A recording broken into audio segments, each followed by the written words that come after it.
Even if you give me £1,000,000, I would not drive that road again.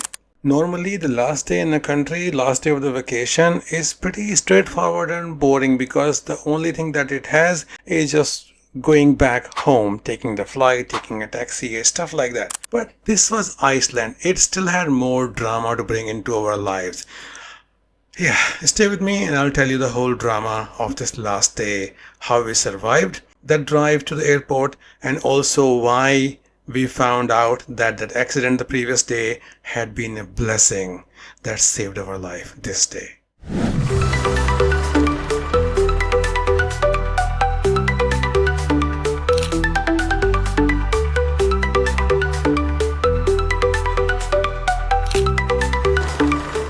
Hello again, this is Sunny and you're watching Sunny Escapades. We are still talking about my trip to Iceland in the winter, and this is the last day of that trip. If you have not watched the other episodes in this vlog series, you should, and you should also subscribe so that you don't keep missing these great episodes. In the last episode, last two episodes, I detailed about our accident and getting stranded in the middle of nowhere in ice and falling snow, and also how we got rescued and how we got back to our accommodation. Okay, so let's continue from there and let me introduce you to the drama of day 6, the ride to the airport. Okay, I have never had a more action-packed, more thrilling, more scared for my life kind of ride to the airport before. So we got home about 1:30 previous night after all that adventure of the accident and the rescue, and in the morning we got up early. I got up about 5:30 or somewhere around there, and then we started our packing and everything. So I've told you before that Roberta doesn't mess around with time. If she says that we are going to be ready for this time, she's ready for that time. It doesn't matter whether she has set the time or I have set the time,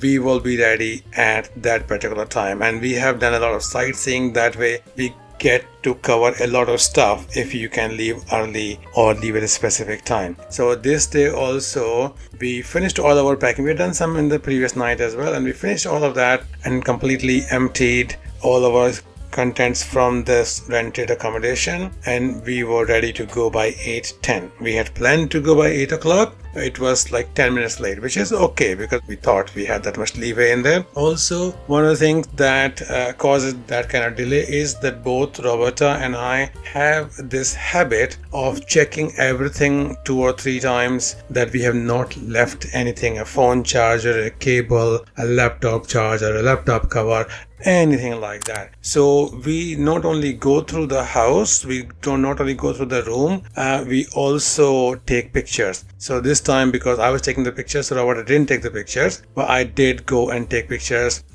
Like in that living room, which is a long living room, so I took 3 or 4 different pictures in the different corners, kitchen, bathroom, my bedroom, her bedroom, took pictures of every single thing, so that later on if we worry that did we leave something there, we can check the pictures and see if we left something. And here's the kicker, here's the irony of this thing, that because you're taking the pictures, you don't leave anything.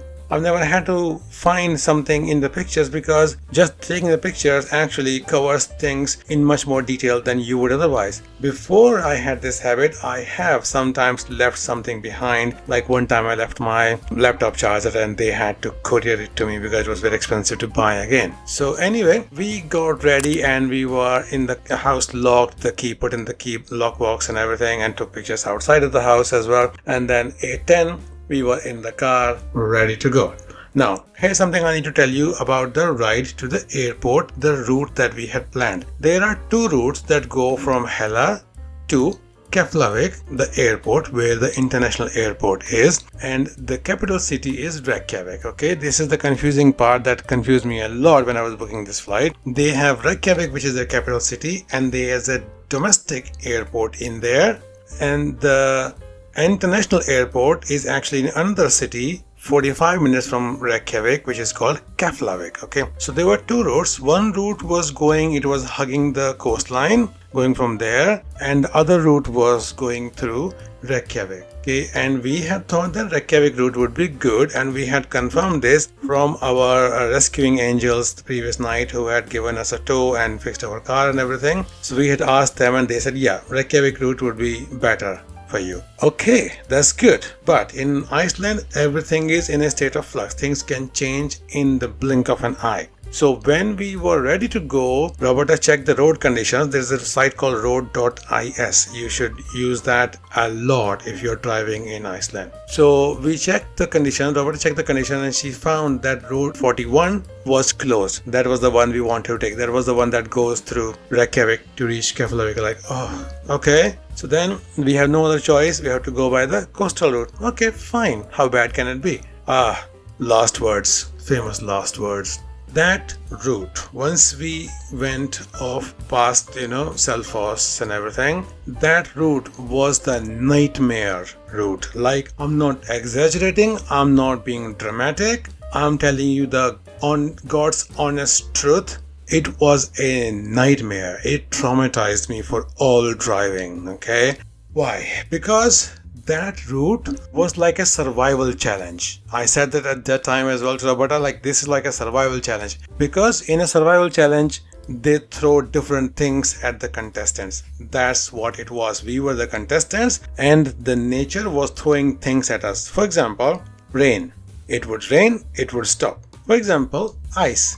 Some of the roads were very icy, as in you had to drive very slow and be very careful that you don't go off the road like we did previous night. Okay? And for example, the wind. In so many places, the wind was so strong that it was pushing our car to the side, and those roads were quite narrow. And at least one side of the road was water. In some places, both the sides were water. So narrow road, which is very much iced over, and you're driving on that in the middle of water, and then there is wind which is pushing your car to the side. I tried to drive in the middle of the road because there was not much traffic other than me. There were some cars, but very, very few cars in this whole 2-hour journey, okay? So I tried to drive slightly to the middle, but then there was a lane assist which was having a hissy fit because I was driving over the lane, not driving in my proper lane. But that wind was so strong that it was a nightmare in itself, and Roberta was actually following the route on her phone. So we had the sat nav set up on the screen. You can see that in the videos. We had the setup on the big screen that the car had, and Roberta had her phone set up with the same route, and then she was following that so she could zoom in, zoom out without, I could not. I had to keep both my hands on the steering wheel. And so she actually checked where there's a curve and when the wind will be from behind us or in front of us, because that side wind, that crosswind, it was trying to kill us. It was trying to push us into the water. So that was a very, very scary thing. And then there was the fog. The fog is the thing that makes me wake up in cold sweat at night, because I have seen fog. Okay, I grew up in Delhi, and Delhi does have some nice winters. Not like Iceland, not even like UK, but it does have like lower single digits and sometimes rarely getting to zero as well. But you get fog quite a lot. Okay, when we were young, we used to pretend we were smoking and use that fog for that. Like, yeah, so fun times. In England also, I live in the north, which is slightly colder than the south, so you have fog here. And I have sometimes driven in fog coming back from like a dance social like 2 o'clock in the morning, and there's huge fog. So what is the fog like? You can see about 4 feet in front of you, or like maybe 10 feet in front of you if this is not so dense. And then sometimes you can see the taillights of the car in front of you, and they just follow that and then try to stay on the road that way. This fog was the grandfather of all those fogs that I have ever experienced in my whole life. This fog did not want to stay 4 feet ahead of me. It wanted to jump through my windscreen like Dracula. It was, you could see it like slithering on the road like snake. You could see it on the car's bonnet. You could see it hitting the screen like windscreen. There were some places where my speed was close to zero. I stopped in 1 or 2 places because I was scared. I could not see anything. There was one road which is I'm gonna remember this for the rest of my life. This road, it was called Volcano Heights. And this is the road just before Grindavik. I'm not gonna forget this town as well, okay? This is from coming from Hela side, going towards Reykjavik side, not through Reykjavik, but in that direction. And before Grindavik is this big volcano. It recently had eruption as well. I think about maybe 3 or 4 weeks ago it had an eruption, not while we were there, but we were going up the slope, very steep slope, maybe about 30-40 degrees of this grade, and the road was not iced over, thankfully. It's still cold, and the fog was so strong I could not see anything on the road.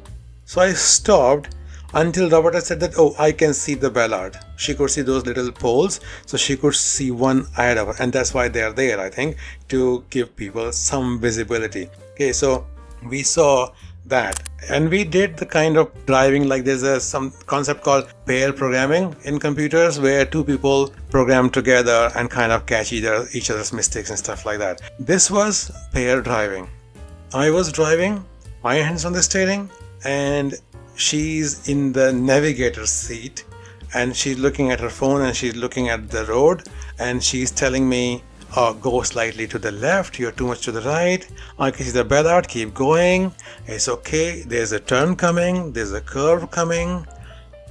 It still gives me goosebumps when I think about that time, because it was that scary. And the thing is, we could not take it casually because we had just had an accident the previous day, so we knew how serious shit was in Iceland. So we were driving very slow, like 20 miles an hour, 20 kilometers an hour actually, or sometimes even less than that. Sometimes like it was just barely moving because it was so scary. It was going up that volcano, and oh my god.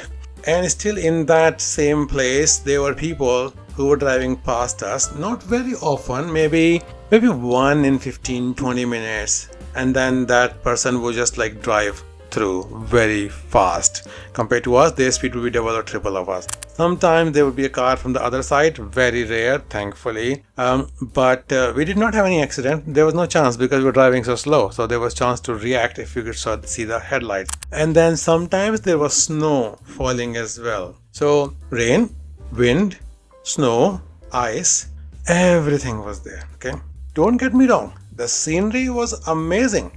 When there was not a lot of fog, when there was sometimes the sun came out, you could see the scenery, and the landscape changed pretty much every few minutes, and it was like alien planet kind of landscape. So it was amazingly unique. It was very picturesque, very scenic. But did we have time to take pictures? No. Did we have any mind to take pictures? No. We were too busy saving our lives. The only reason, the sole reason you can see this footage right now of all this fog and all these scary shit roads is because I had my Ray-Ban Meta glasses, and it is very easy to shoot with them. That's my biggest use case for these. I love these glasses. They're really good. They're really useful for a vlogger. But in Iceland, they totally paid off for themselves, because without that could not have taken any footage. Even Roberta was busy driving the car with me, doing the cooperative driving, navigating, telling me where to go, how far left or right to go. Otherwise we would have no pictures, no video.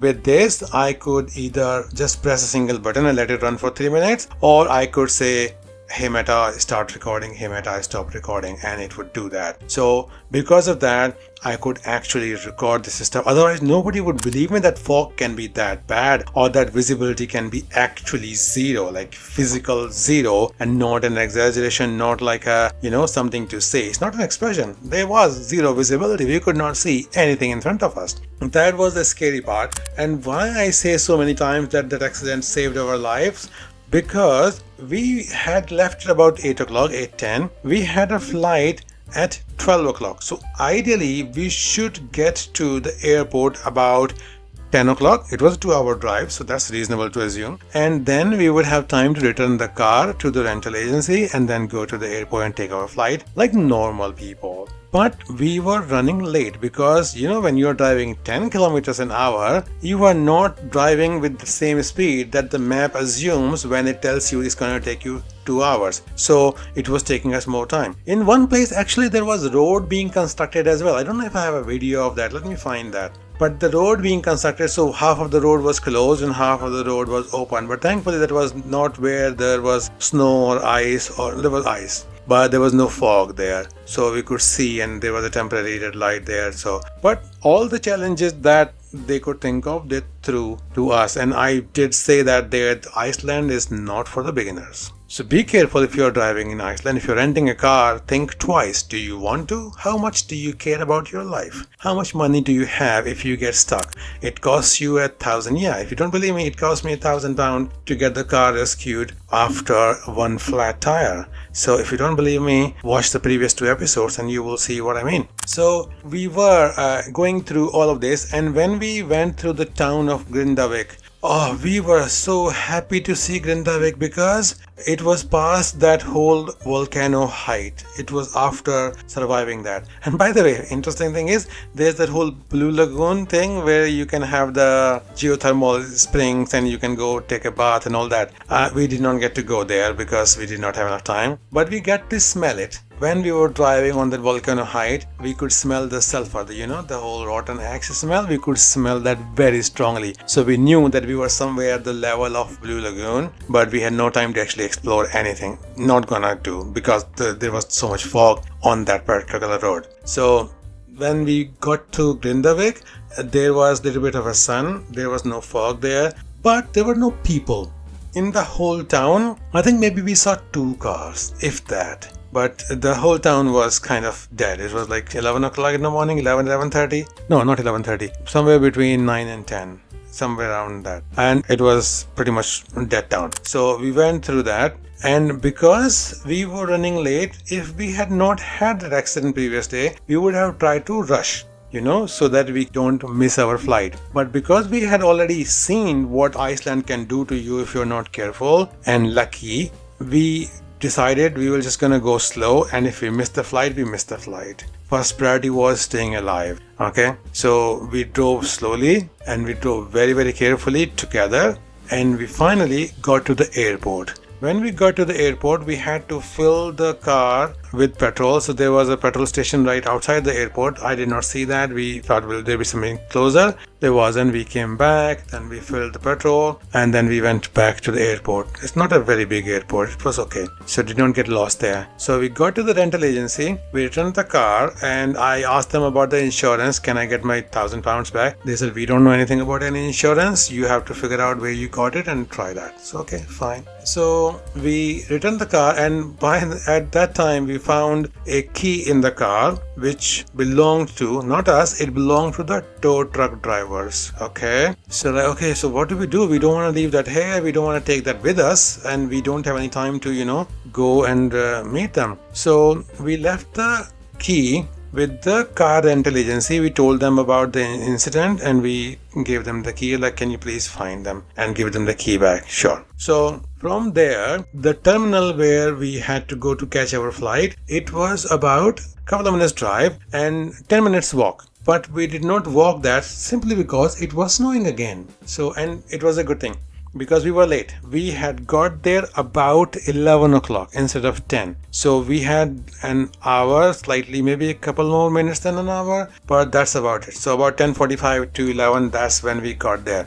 Robert did not blame me because she had seen the conditions, so I could not have driven any faster. And then the guy who was taking the charge of the car from us, he said, "Oh, I will drop you if you want." So people were nice there. So he said, "Yeah, I will drop you." So we put our bags back in the car's boot, and then he drove us. It took us about 10 minutes, I think, to return the car, maybe 10-12 minutes. And so he drove us to the terminal, which was really good because it was snowing very heavily. Then we went in, and then Roberta just dragged me, like she just did not grab my wrist and drag me with her like a child, but she did everything short of that, as in like she just kept running. Let's keep going. And we went through immigration, we went through security. We did not have any baggage. We were only traveling with one underseat bag and one overhead cabin bag. That's it. We were not checking anything in, so that was a good thing. So we went through everything, and ultimately we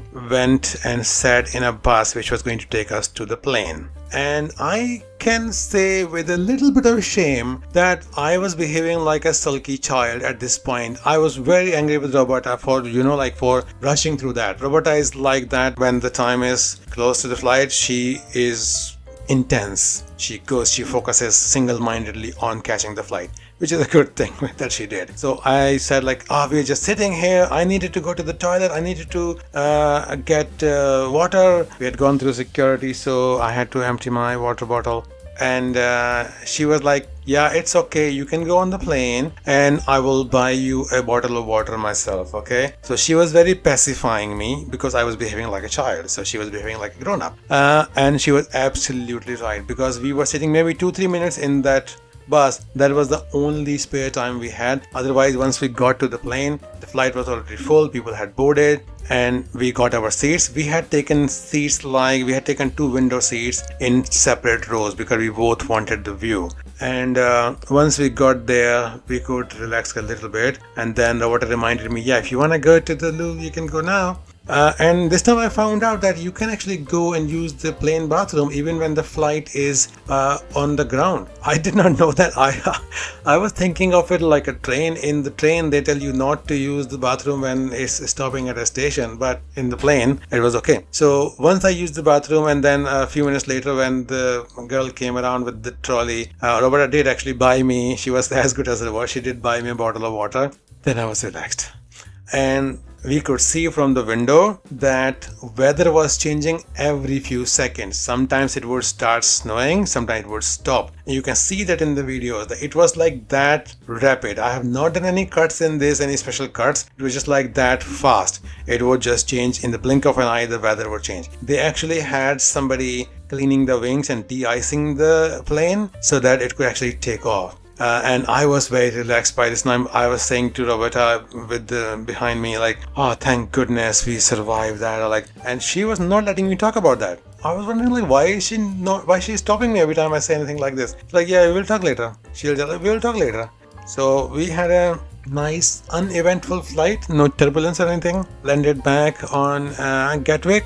Once we had landed back, once we were in the train going to the station, to the city, then Roberta said, oh, thank goodness. Because she did not want to jinx anything while we were still in Iceland. This is how much it had scared us, made us so nervous. So there was so much drama on this road, and that's why I say, even if you give me £1 million, I would not risk my life on that road again. If you are going to Iceland in winter, be very, very careful, my friends. So I have only a couple of things in the epilogue.